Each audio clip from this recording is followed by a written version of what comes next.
So I'm still looking at the narc shit, right? Look at me, I haven't slept in days. I look terrible, right? Anyway, still looking at it, because getting tired of looking at it. But we all, we're all like, yeah, we realize, as us as empaths or whatever, the abused by these creatures, and we're like, yeah, the power of no, and we're gonna be our own person now, and we're gonna create our boundaries, we're gonna set them and stay with them. And then suddenly you find yourself with your 3 small boys at your narcissistic mother's house on a vacation to visit her from out of state. And you find yourself immediately falling in line to the pre-programmed daughter that you're supposed to be to her.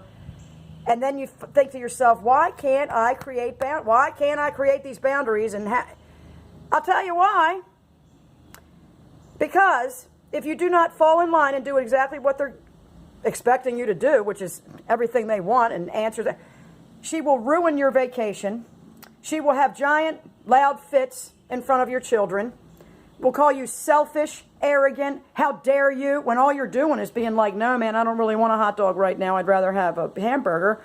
How dare you, so selfish. I made these special for you. They were your favorite. Or whatever the case is, you got to do what they want or they will flip the fuck out in front of your kids.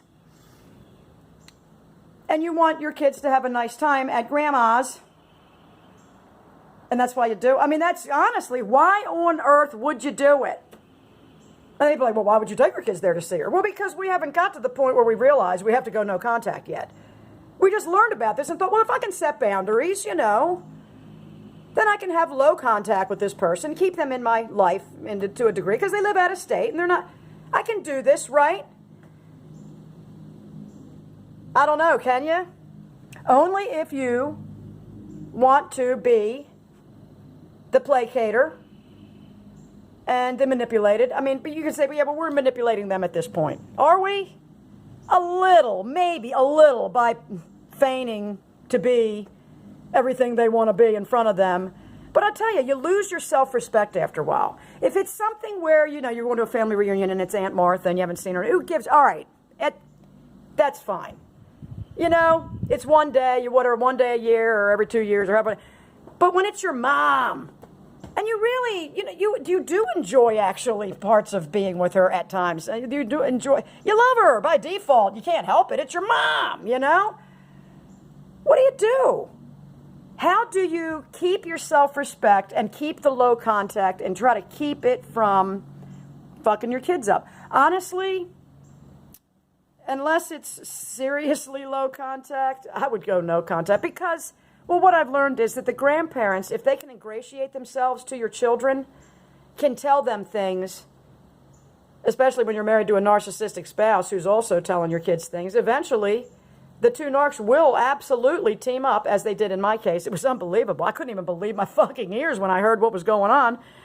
Bio mom, I found her after 51 years, totally destroys me. And after she knew what my first ex did to me, which was just do everything in his power to get me to commit suicide, which I wouldn't do because he's so dumb. He didn't realize, look, dude, I'm afraid of hell, so I'm not going to kill myself. I almost killed him. But anyway, I mean, it was a thought. But so she actually came up, stayed with my grown daughter, and her dad came up, and they all partied in the house together for a week. My therapist just about shit his fucking pants. He's like, I've never seen anything like this in my life. I'm like, well, Dave, man, you've been under a rock then, because this stuff's going on all over the place, man. What kind of mother would hang out with their daughter's ex-husband who tried to destroy her and her children and party for a week and talk about how fucked up she is? Mine. My mommy did that. My mama. See you later, YouTube.